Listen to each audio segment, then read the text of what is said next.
Congressman Goldman just exposed the most shameful misuse of taxpayer dollars in recent memory. While Americans face natural disasters with zero FEMA emergency funding, Republicans voted to hand Trump $300 million for golf course security. In 99 days, Trump golfed 24 times, while disaster victims got nothing. This isn't governance, it's taxpayer-funded leisure for a president who's already played a quarter of his presidency on the golf course. Thank you, Mr. Chairman. We're here today, ostensibly, to fund the Department of Homeland Security through a partisan reconciliation bill that intentionally and very clearly bypasses any cooperation with Democrats. I want to talk for a minute about what is actually in this bill, which is pretty remarkable. First of all, 2/3 of the funding in this bill goes to the border wall.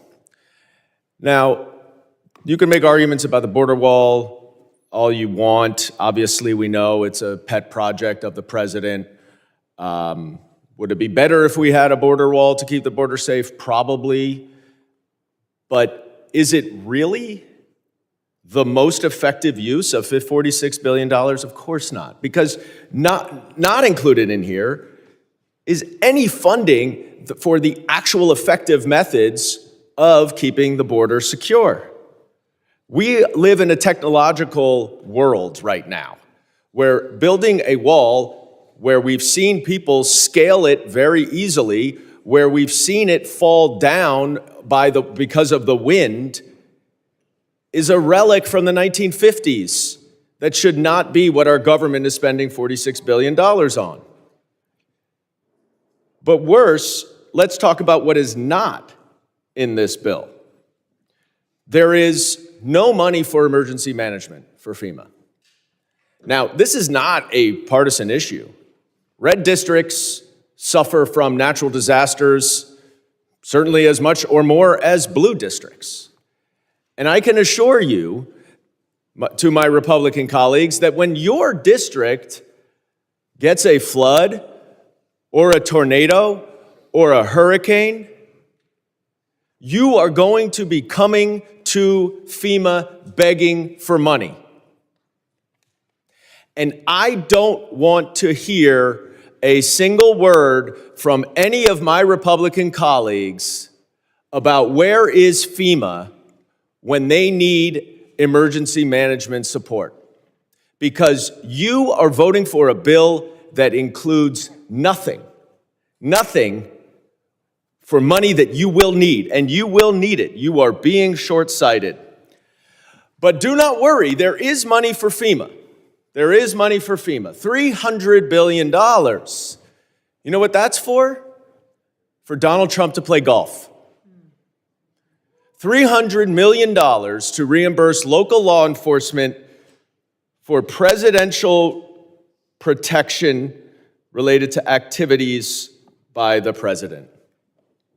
$300 million. Donald Trump has played golf 24 out of his first 99 days. That is a quarter of the days.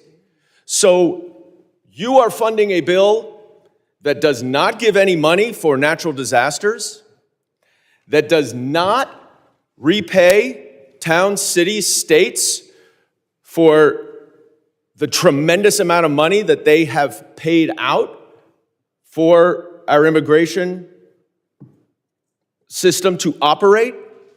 No. And that's red districts too. But we are going to make sure Donald Trump can play golf, because that's where our $300 million of FEMA money should go to. It's a disgrace. And it's a disgrace that none of my Republican colleagues will speak up against this money for golf, against the obvious and egregious due process violations. I know you. I know you are good people. I know you care about due process. You care about the rule of law. And I know in your private moments, when you think about Kilmar Abregu Garcia, and you see that the administration admitted that he was wrongly deported and sent to a prison in El Salvador, that you know that the president should simply correct the mistake, bring him back home so he can go through the proper court system. When are you going to speak publicly? When are you going to speak out for simple due process, which is the bedrock of our country? Because now it's going from Kilmar Abregu to American citizens, and who knows when it will be next. Donald Trump's not listening to me, but he will listen to you all. And I urge you to speak up for the good of our Constitution. Gentleman's and our time has country. expired. What Congressman Goldman exposed in that hearing wasn't just poor budget priorities. It was a systematic inversion of government's core responsibility to protect its citizens. He methodically dismantled a reconciliation bill that epitomizes how political theater has replaced actual governance, and his breakdown reveals 3 dangerous precedents that every American should understand. Start with the numbers, because they tell the story. $46 billion allocated for a border wall, while $0 go to FEMA emergency management. $300 million specifically earmarked for presidential security during recreational activities.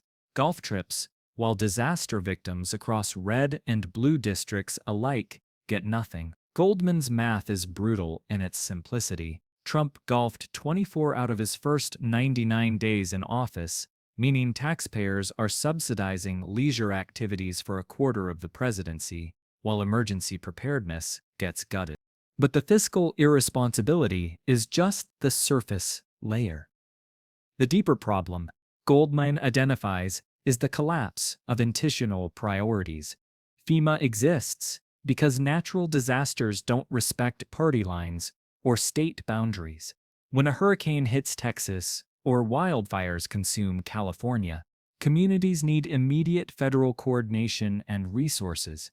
That's not ideological, it's operational reality. By zeroing out emergency management funding while protecting presidential Gulf security, Congress is essentially saying that political optics matter more than citizen safety. Goldman also exposes the technological absurdity of the wall funding. $46 billion for a physical barrier that wind can knock down and people routinely scale. Is governance stuck in the night? Modern border security relies on sensors, drones, data analysis, and rapid response teams, tools that actually work in a digital age. But those effective methods get no funding because they don't provide the visual symbolism that plays well in campaign ads.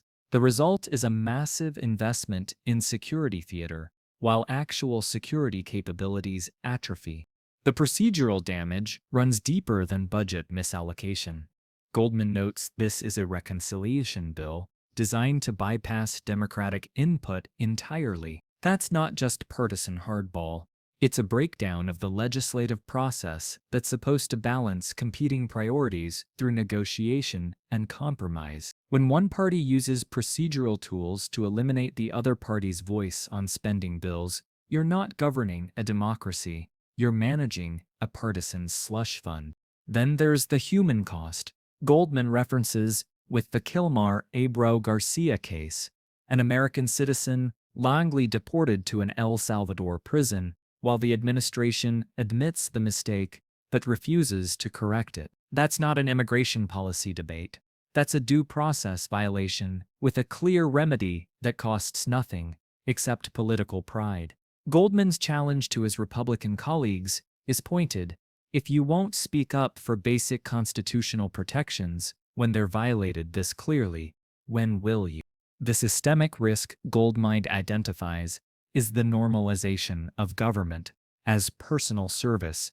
$300 million for golf course security sends a message that public resources exist to facilitate presidential comfort rather than public welfare. That precedent doesn't stay contained to one administration or one activity. Once you establish that taxpayer money should subsidize presidential leisure, while emergency services go unfunded. You've redefined what government is. Goldman's frustration with his Republican colleagues reveals the institutional breakdown that makes these budget perversions possible. He acknowledges their personal decency while challenging their public silence on obvious constitutional violations. That gap between private conscience and public action is how democracies hollow out from within. Good people who know better but stay quiet while institutions degrade aren't actively malicious. They're passively complicit. The practical consequences are immediate and measurable. Towns and cities that have spent their own money managing immigration influxes get no federal reimbursement. Communities facing natural disasters will have no federal emergency coordination. Border security will rely on expensive, ineffective walls instead of modern technology. And precedent will be set that presidential recreation deserves taxpayer protection, while citizen safety does not. Goldman's speech works because it connects budget numbers to constitutional principles, to human consequences. He's not making abstract arguments about fiscal responsibility. He's showing how specific funding choices reflect specific values and create specific harms. When Republicans next ask where FEMA is during a disaster, Goldman's answer will be ready.